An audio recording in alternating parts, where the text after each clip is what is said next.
This nation was founded by men of many nations and backgrounds. It was founded on the principle. That all men are created equal. That all men are created equal. And that the rights of every man are diminished. The rights of every man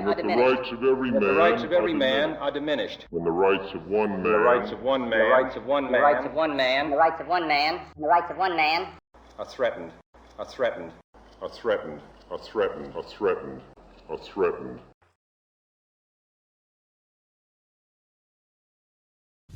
As an African American classified as black or two or more races, I've experienced and witnessed the numerous atrocities committed against males who fit my description in some ways or another.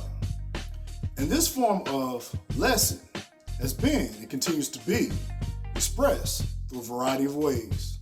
To name a few: media, penal system, entertainment, and the list goes on. In reference to the media, minorities in the U.S. are viewed as easy scapegoats, specifically African American males. For immediate proof, locate the closest TV, PC, or radio and turn it on. Regardless of the TV show, movie, or website, qualitative or quantitative sources, there is a 95% chance the viewer will see or conceive a negative or unflattering image of a black male. For example, someone is robbed. It was 1 or 3, for whatever reason the number 3 is the most used number. Black guys did it. Someone committed a crime. Oh, grab that guy. It looks like he fits the description. Or the Thomas tale. A black guy raped me. Matter of fact, if you're not sold on these claims, test the hypothesis and judge the situation for yourself. In reference to the penal system, a few of the pitiful stats against humanity have already been provided, specifically inmates of color. Again, based on primary and secondary experience, if you are classified as black, you will always be seen guilty until proven innocent. Perfect example. On the evening of June 15, 2018, I was illegally stopped on the southern region of Louisville, Kentucky by two members, Matthew Johnson and Matthew Roderer, of the Shepherdsville Police Department, and a Louisville Metro police officer, E. Walker, along with his K-9 unit. Later, I discovered the stop was outside of jurisdiction, the officers illegally searched my car, and I was unlawfully detained until no drugs were found or any other form of contraband. Although it was temporarily inconvenient, I received great pleasure in voicing the frustrations of a black male who has experienced police harassment since the age of 14. And since the age of 14, I have dozens of additional accounts. However, this situation stands out because of how it ended. After an uncomfortable apology, Johnson's girlfriend, sitting in the passenger side seat, heard and witnessed the change of red facial pigment as a result of being embarrassed. Then, Roderer and Walker made a comment that will never fade. They remarked, "Sorry for the inconvenience. We had to make sure that you weren't a bad guy." Now keep in mind, the only premise was the color of my skin and the region of the country. The Commonwealth can be brutal. In essence, all black males are, once again, guilty until proven innocent. Especially if you are a black male operating a decent vehicle in certain demographics. And the observer is resentful for how a black male can afford such a purchase with all the systematic traps in place. I believe this type of confusion, supported by media projections and programming, has many individuals, with or without a badge, terrified and on the defense. Yet again, if still not convinced, observe the extremely long list of innocent unarmed citizens shot and killed by law enforcement, or cowardly individuals comfortable enough to take the law into their own hands. I think it is simple. Most people are scared of what they do not understand, and most people cannot seem to understand how we, specifically black males, have survived and thrived over the years. Regardless of the harsh treatment this world throws our way, we continue to be resilient.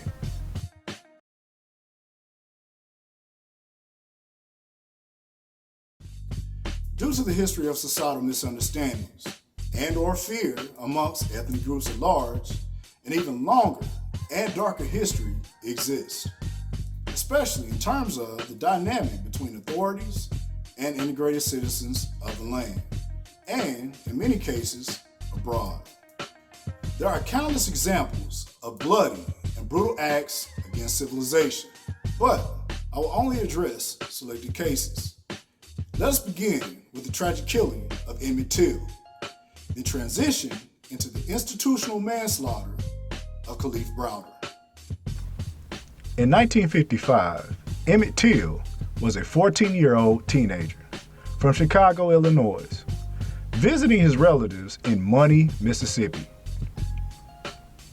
He was kidnapped and brutally murdered by Roy Bryant and J.W. Melanin for allegedly whistling at a white female.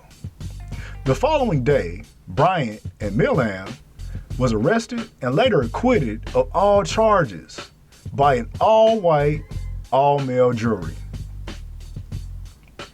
Although the case was reopened in 2004 and investigated by the Federal Bureau of Investigation, or FBI, over the 3-year period, nothing was really done about the horrific event, other than the deathbed confession of Leslie Millum, another person involved in the kidnapping and murder of the late Emmett Till. Emmett Till, rest in peace, young brother. Sorry you had to experience such mutilation and hatred, and my sincerities are issued to all the known and unknown victims of lynching or hate crimes.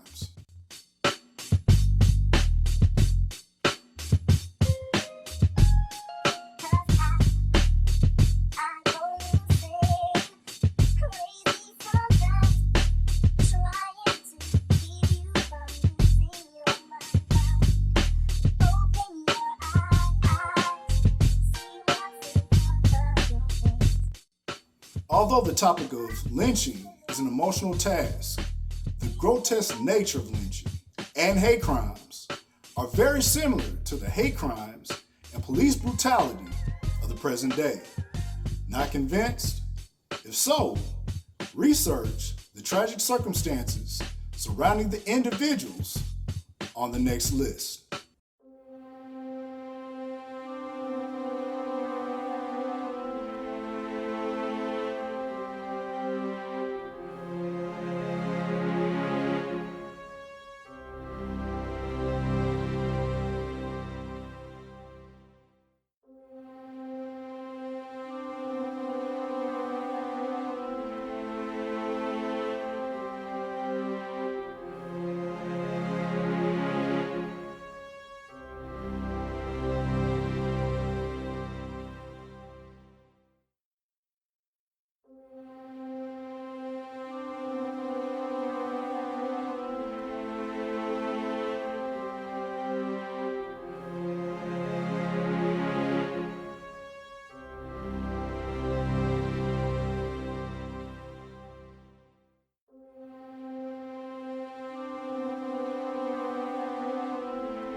After reviewing the list of victims, how did it make you feel?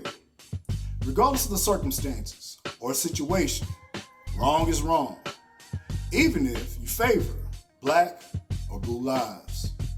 Now let us discuss the psychological killing of Kalief Browder.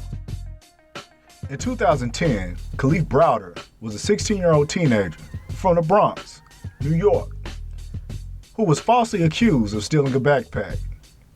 While awaiting trial, Kalief spent 3 years in Rikers Island, which 2 of those years was spent in solitary confinement. However, after being released due to a lack of evidence and a faulty witness fleeing the country, Browder committed suicide 2 years later in his mother's residence. Currently, there is a campaign led by courageous activists seeking criminal justice reform in New York and hopefully nationwide.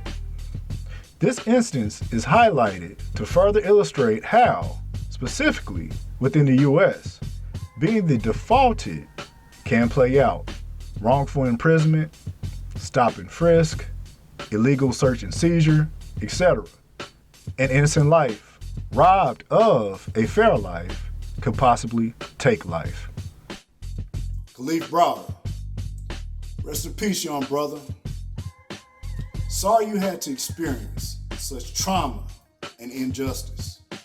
My sincerities are issued to the known and unknown victims of PTSD and wrongful imprisonment. Based on the stories mentioned, factors involved, and details pertaining, a person could suggest it would take Jesus coming back before things would change. And regardless, facetious or not, reflect on the following scripture, and the king will say, I tell you the truth. When you did it to the least of these, my brothers and sisters, you were doing it to me. With that thought in mind, consider this. I am not a forecaster of fate, but it is hard to ignore numbers and inequities. The American dollar is not backed, meaning it is not worth the mint it is printed on, remaining in a oppressive state. And based on the decisions and strategies of certain powers, foreign and domestic, a major international currency change would undoubtedly cause an immediate financial collapse. Think about it. The government is fueled by the American dollar. And if a financial collapse occurred, so does the American government. Now think about the alternative. A certified dictatorship without the illusion of democracy. Bye-bye free speech. Will you be able to defend yourself, your family, or your loved ones?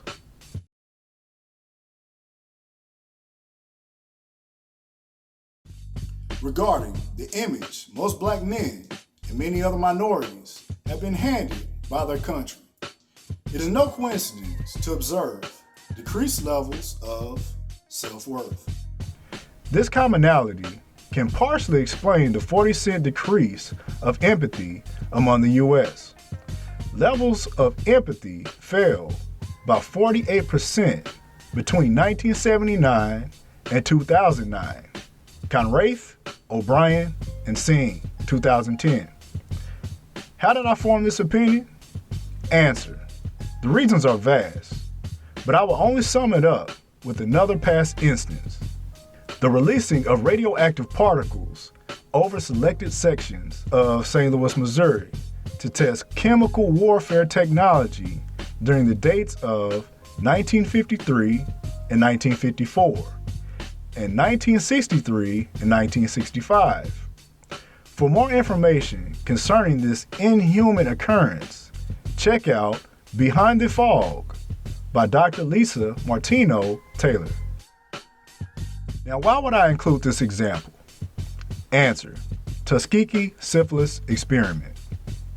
When this heartless experiment began in 1932, until it received a public outcry in 1972, when the Associated Press released the story. Those individuals and groups did not empathize with the 600 black men as a person or a human being.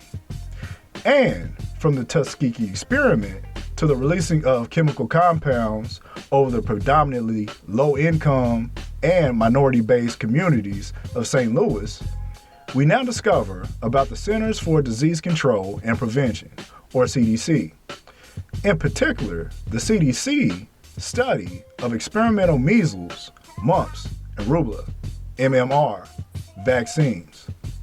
Once again, when you did it to the least of these, my brothers and sisters, you were doing it to me. For more information about the CDC study, read about the article, Age of Autism, by Dan Olmsted. Concerning the information provided, I hope you take away the following thought concerning Black men, African American males, minorities, and other males from lower socioeconomic groups. The less you care about us, the less the U.S. cares about you.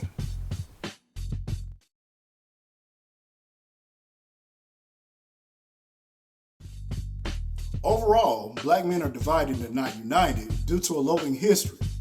Hurt people hurt people. And black men in America and worldwide have not only been hurt, but murdered, victimized, lynched, enslaved, traumatized, used in experiments, sold, incarcerated, and many other despicable acts without receiving the recommended treatment. After researching the topic and referencing various cognitive and behavioral approaches, the most simplistic and feasible recommendation to offer is the following will be recommended responses versus responses received. First recommended response: don't take it personally. Response received: incarceration, death, career reprimands, etc. The second recommended response: listen.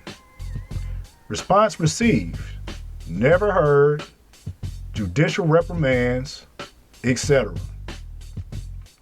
Third recommended response: have compassion. Response received: severe lack of support, isolation, guilty until proven innocent, etc. The fourth recommended response: be your own authority. Response received: the defaulted for anything negative, usual suspect, wrong side of entitlement, etc. The fifth and final recommended response for this section: walk away. Response received: bullied, systematic intimidation, culturally insensitive mandates, racism through legislation.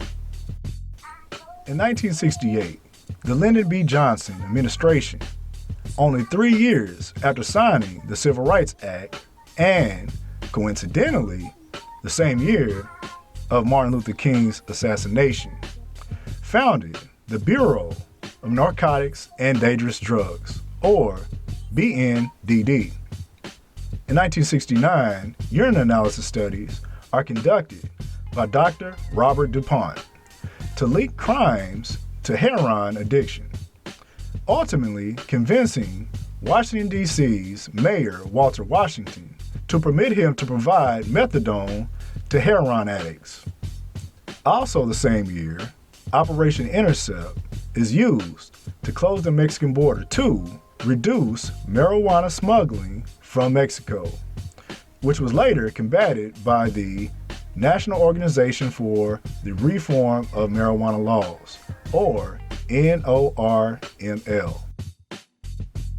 In 1970, the Richard Nixon administration provided funding to, yet again, Robert DuPont to expand his methadone program in D.C. and founded the Narcotics Treatment Administration. Also, that same year, Congress passed the Comprehensive Drug Abuse Prevention Control Act, allowing police to conduct no-knock searches. Also included in the act, a Controlled Substance Act, establishing regulation to drugs based on medicinal value and potential for addiction. In addition, in 1971, Operations Golden Flow went into effect, issuing an order to begin urine analysis of all returning servicemen, which statistically proved favorable and beneficial. In 1972, after American soldiers developed a heroin addiction in Vietnam, Robert Steele, a Republican in Connecticut, and Morgan Murphy, a Democrat in Illinois, released a report highlighting the growing heroin epidemic amongst U.S. servicemen. Also the same year, Nixon declared his infamous War on Drugs, pinning drug abuse as public enemy number one in the United States. Nixon introduces Special Action Office for Drug Abuse Prevention, or SAODAP, led by Dr. Jerome Jaffe. In fact, this is the only time in the history of the War on Drugs most of the funding was directed towards treatment rather than law enforcement. In 1973, the Drug Law Enforcement Administration was established by the Nixon administration, followed by consolidating agents from the BNDD, Customs, and the CIA, and ODALE to assemble a super agency. Ultimately, the DEA became and remains Nixon's legacy. Now, let us travel further down the historical timeline to 1986. The act Ronald Reagan's administration signed into effect, the Anti-Drug Abuse Act of 1986, issuing the mandatory minimum penalties for drug offenses and charges. Essentially, Nixon's act promoted significant racial disparities in the incarceration numbers due to the differences in sentencing for crack versus powder cocaine. This act, coupled with Reaganomics, undoubtedly promoted systematic oppression and racism, which is why, in my professional and personal estimation, prior administrations of the United States used drugs to combat the Civil Rights Act of 1965 and dissemble what J. Edgar Hoover declared to be the greatest threat to eternal security of the country, the Black Panther Party. In case you have attended a public school district in the United States of America or are blinded by entitlement and privilege and have not heard of the Black Panther Party, I would define the best way possible.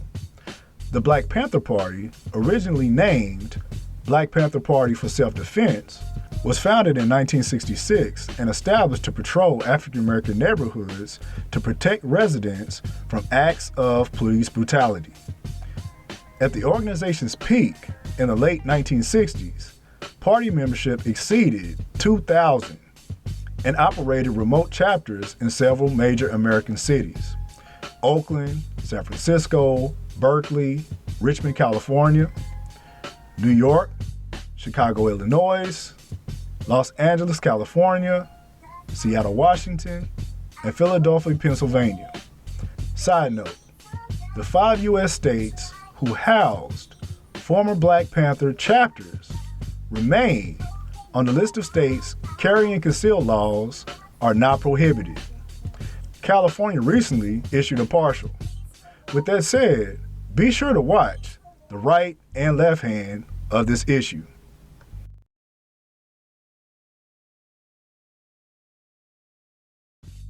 In 2003, my family and I lost a relative to gun violence. Although the motive was extremely petty and cowardly, the overall impact reaches much deeper. Reason? Answer? Naturally, I harbor feelings of loss and grief from losing a relative to such a tragic manner. But as a counselor and mental health professional, I would be remiss if I did not consider the following factors. What was the mental state of the murderer, and did the effects of his childhood and adulthood play a part? The mental health status of whether a defendant is competent enough to hold trial is routinely preserved for European Americans and Caucasians, and other individuals who identify as white. As commented prior, minorities, specifically African Americans, normally stand trial regardless of circumstances or competence. Why is this important? Response: an occurrence I've dubbed the Barbershop 3 effect. We, as a society, have arrived to such a place to celebrate 48 hours without a single murder taking place. I applaud O'Shea Jackson, or better known as Ice Cube, for the film and depiction of this grim reality. Unfortunately, as a divided society and shattered community, we have transitioned into such an existence that we will get excited about black males not killing each other or honest bystanders in one U.S. city. A city full of potential, but lacking the unity of the lower socioeconomic, middle class, and the wealthy, minority-wise. However, as a word to the wise, the closing of schools, unmediated integration of rival gangs, and the lack of, within adequate pay scale, employment opportunities for all citizens will not solve the problem. At this time, I would like to extend a huge shout out to Chicago's urban prep academies. During an unmotivating experience of graduate studies for a master's in school guidance counseling, I chose to highlight charter schools as an explanation of how we, as a nation, can close the achievement gap existing between black and white students, specifically male students of color. Many kudos to those young men for the 100% graduation rates. Keep up the great work. Lastly, I share this thought. Across the country, people are treated differently based on the color of their skin or ethnic identification. And at the same time, across the country, people of color can also get killed for wearing a certain color of clothing. Sooner or later, this country requires a conscientious conversation amongst its citizens. We truly have a color complex.